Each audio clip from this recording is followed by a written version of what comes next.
A gasp rippled through the Rizian High Council chamber. The Earth commander they had just defeated, the ruthless Jeffrey Perry, had confessed to a litany of unthinkable war crimes. Banned neuroweapons, mass executions, unleashing genocidal AI.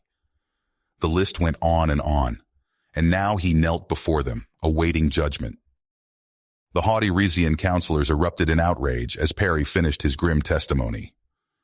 Supreme Leader Izar slammed a fist on his podium, mandibles flaring. "Why are you telling us this now, human, after your kind has already been brought low and made to surrender unconditionally?" Perry looked up, his eyes hard as granite. "Because the galaxy deserves to know the truth. They deserve to know what humanity did to win this war." He tapped a device on his wrist. "My confession is being broadcast on every frequency as we speak, to the farthest reaches of Rizian and UPC space." Murmurs of disbelief and fury echoed through the chamber. Izar gestured sharply, and a squad of guards surrounded Perry, plasma rifles trained on the kneeling human. "You will be tried and punished for your heinous crimes," Izar shouted as the guards hauled Perry away. "Let the galaxy witness humanity's treachery laid bare before all." But even as he was dragged from the council hall, Perry felt a grim satisfaction. The truth was out now. Everyone would know what desperate lengths mankind had gone to in order to survive the Rizian onslaught, and they would have to grapple with that reality. There would be a reckoning, Perry knew. Humanity's brutal actions in the war would not be forgotten or forgiven easily, but maybe now there was a chance for honesty between the races, a chance to confront the hard choices made in the name of survival. And perhaps, with that painful truth acknowledged by all, humanity and the Rizians could begin to forge a new path together, finding a way forward through the blood and betrayal that bound them. The alternative was too terrible to contemplate, because if forgiveness proved impossible, then Perry had just ignited the spark that would burn the galaxy down to ashes, starting with mankind. As Perry was dragged from the council chamber, Izar barked orders to his guards. "Get that filth to the most secure cell on the homeworld. I want him under constant watch." The guards hustled Perry onto a waiting shuttle, shackling him to his seat. A squadron of heavily armed Rizian warships fell into formation around the small craft as it lifted off, speeding away from the council chamber and into the void of space. News of Perry's confession spread like wildfire. On Earth, riots erupted in the streets as angry mobs demanded answers from their leaders. EDF troops clashed with protesters, firing tear gas and stun rounds to quell the unrest. Aboard EDF command ships, grim-faced admirals put their fleets on high alert. They knew the Rizians would be out for blood after Perry's revelations. Calls poured in from Earth, demanding to know how the military would respond if the Rizians attacked. In the heart of the Rizian Empire, a different kind of chaos was unfolding. Warlord Karos, flanked by a cadre of hawkish generals, stormed into Izar's war room uninvited. "Supreme Leader, you must act now," Karos growled, pounding his fist on the map table. "The humans have admitted their treachery. We must make them pay." Izar fixed Karos with an intense look. "I will not plunge our people into another war on the words of one human, Warlord. We must seek a diplomatic solution." Karos's mandibles flared in anger. "Diplomacy? With those savages? They will laugh in our faces. We must seize this chance to crush Earth once and for all." As the argument raged, Izar turned to his most trusted advisor. "Send an envoy to Earth immediately. We must at least attempt to find a peaceful resolution before the hardliners drag us into a confrontation we may not win." On Earth, the President and her top generals huddled in a secure bunker, debating their next move. "We have to give the Rizians something," the Secretary of State insisted. "Reparations, technology, territory, whatever it takes to prevent another war." The Secretary of Defense shook his head vehemently. "Absolutely not. We can't show weakness now. This is our chance to push back and expand our sphere of influence.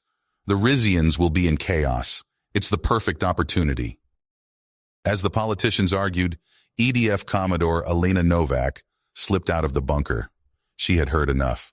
The bureaucrats would debate in circles while humanity's greatest hero rotted in a Rizian cell. Novak knew what she had to do. Perry had sacrificed everything for Earth. Now it was time to return the favor. She slipped a quantum comlink from her pocket and typed out an encrypted message to the stealth frigate Shadowblade, already en route to the Rizian homeworld. Prep for rescue op. We're getting our guy back. Darkness shrouded Perry's cell. He had been given no food, no water. The walls of his prison pulsed with vibrant light, a Rizian technology that disrupted sleep patterns and induced disorientation. It was their way of softening up prisoners before interrogation. But Perry would not break. He had done what needed to be done for humanity's survival. No Rizian torturer would make him recant the truth.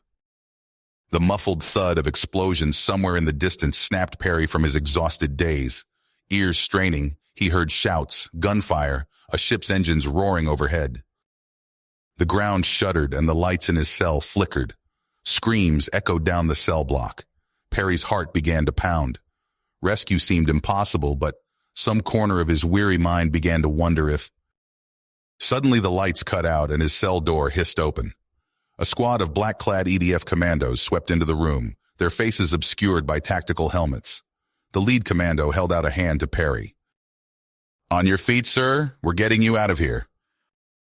Perry stumbled out of his cell, legs weak from days of confinement. The EDF commandos moved swiftly, guiding him through dimly lit corridors. Alarms blared as they raced towards the extraction point. "This way, sir," the lead commando urged, gesturing down a side passage. They rounded a corner and found themselves face to face with a squad of Rizian guards. Plasma bolts sizzled through the air. 2 commandos fell, armor smoking. The rest returned fire, their railguns punching through Rizian personal shields.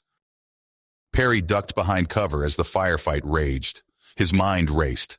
How had an extraction team made it this deep into Rizian space? And why risk so much to rescue him after his confession? There was no time to ponder. The commandos cleared the area and pressed on. They burst out onto a landing pad where a stealth shuttle waited.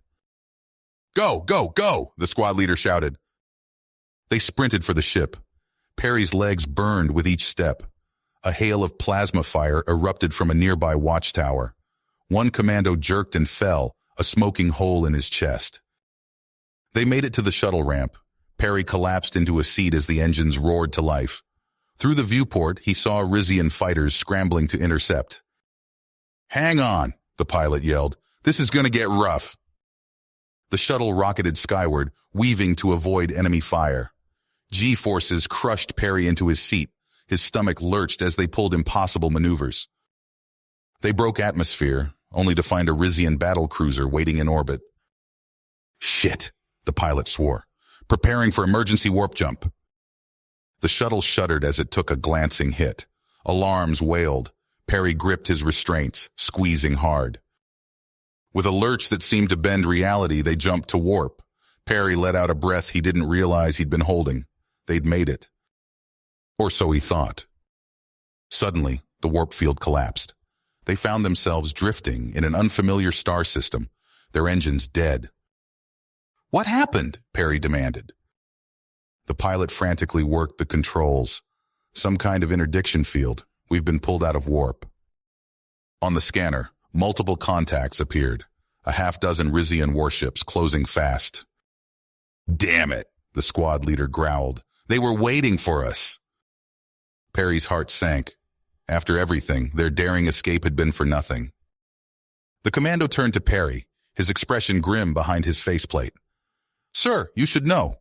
Earth is under attack. Karos has launched a full-scale invasion." Perry's blood ran cold. He opened his mouth to respond, but never got the chance. A brilliant flash lit up space outside the viewport.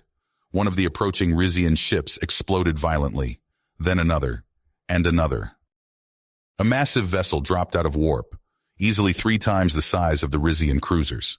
It bristled with weapons that made short work of the enemy ships. "Who the hell is that?" one of the commandos wondered aloud. A transmission crackled over the comms. "EDF shuttle. This is Supreme Leader Izar. I believe you could use some assistance." Perry's jaw dropped. This was impossible. And yet, "Let's go," Izar continued. "We have much to discuss. The fate of both our peoples hangs in the balance." As their small craft was tractored into Izar's flagship, Perry tried to wrap his mind around this new development. The galaxy had changed dramatically in the short time he'd been imprisoned. Now it seemed the only hope for peace rested on an alliance between bitter enemies. He straightened his shoulders as the airlock cycled. Whatever came next, he would face it head-on. For Earth, for humanity, for the future of the galaxy itself. The hull of Commander Zarek's ship groaned as it pushed through the last remnants of Rizian space. Alarms blared throughout the vessel, warning of multiple system failures. In the cockpit, Zarek gripped the controls with white knuckles. "We're not going to make it," shouted his co-pilot. Zarek ignored him, focused on the navigation readout. "Prepare for emergency jump to light speed on my mark." In the cargo hold, Jeffrey Perry braced himself against a bulkhead, the deposed Rizian leader Izar at his side. The ship shuddered violently as plasma bolts from pursuing Rizian fighters struck their aft shields. "Now!" Zarek yelled. Stars elongated into streaks as the battered ship lurched into lightspeed. They'd escaped, but at a cost. Back on Earth, Admiral Marcus Kowalski stood before a massive holographic display of the battlefield. Rizian invasion fleets swarmed human colonies like angry hornets. "It's time," Kowalski said grimly. "Activate Project Extinction." Deep in an underground bunker, technicians input the firing sequence for humanity's most destructive weapon. The pulsar array hummed to life, focusing unimaginable energy towards a single point in space, Karos's flagship, the Scourge of Ron. Beams of coherent radiation lanced across light years in an instant. But at the last second, alarms blared on the Scourge's bridge. Karos bellowed orders as his crew scrambled to raise shields. The pulsar beam slammed into the Rizian deflectors. For agonizing seconds, it seemed the shields would fail. Then the attack dissipated, leaving the Scourge damaged, but intact. Karos snarled in rage. "Broadcast on all frequencies. Show the humans the price of their treachery." Across a dozen Rizian prison camps, guards turned their weapons on helpless human captives. Men, women, and children alike were gunned down without mercy. Within minutes, over 20,000 lay dead. The massacre spread like wildfire through the galactic information networks. On countless worlds, alien races recoiled in horror at the brutality of both sides. Meanwhile, Zarek's crippled ship limped towards an unmarked moon. "We need to set down for repairs," he told Perry. "There's a human outpost on the surface. With luck, they're still alive." They found the colony in chaos, under siege by Rizian scouts. Perry took charge immediately, barking orders to the shell-shocked defenders. "We need explosives and access to your chemical synthesizers," Perry demanded of the colony leader. "But sir, those are banned—" Perry cut him off. "Do you want to live or not?" Hours later, Rizian dropships descended on the outpost in waves. They charged headlong into Perry's trap. Mines infused with nerve agents detonated, filling the air with poisonous mist. Rizian troops died by the hundreds, choking and convulsing. "Keep pushing," Perry shouted to the colonists. "Show no mercy." As the battle raged, Izar watched from the sidelines, mandibles twitching in disgust. But he knew there was no going back now. When Zarek approached, Izar reluctantly shared vital intelligence on Rizian tactics and weaknesses. In orbit, a massive Rizian armada gathered, preparing to crush the rebellious outpost once and for all. Zarek's ship was nearly repaired, but time was running out. "All hands, prepare for emergency evac." Zarek's voice crackled over the colony's speakers. "We lift off in 10 minutes. Anyone not on board gets left behind."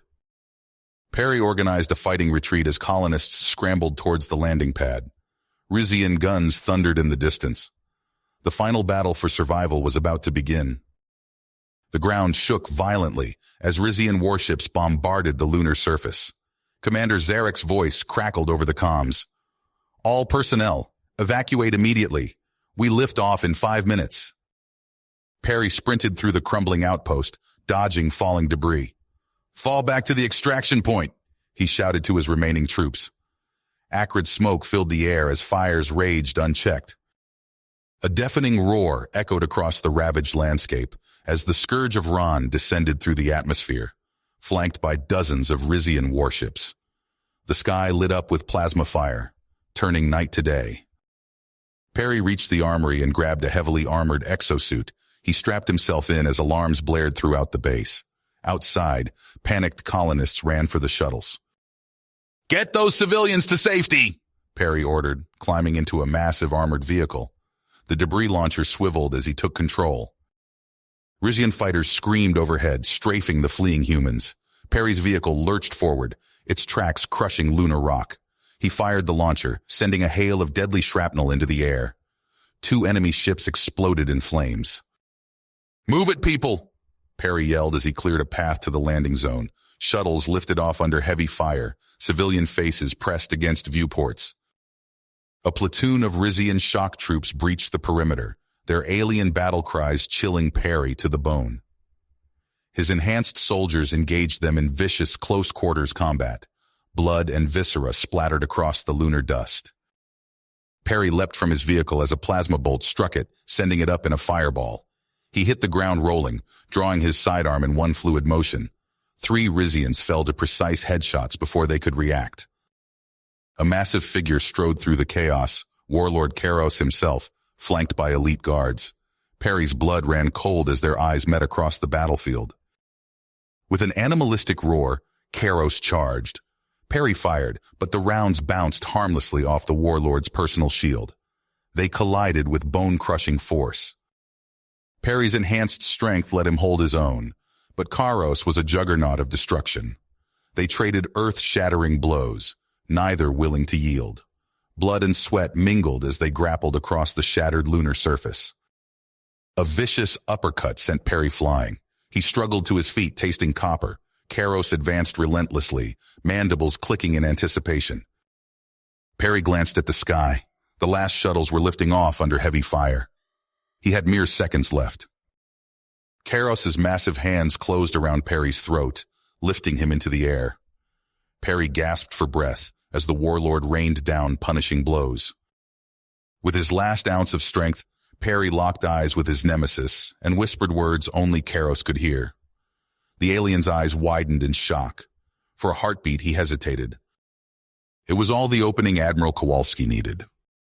A blinding light erupted from the heavens. The unstoppable beam of the pulsar array sliced through the scourge of Rayon easily. It struck the lunar surface with apocalyptic force.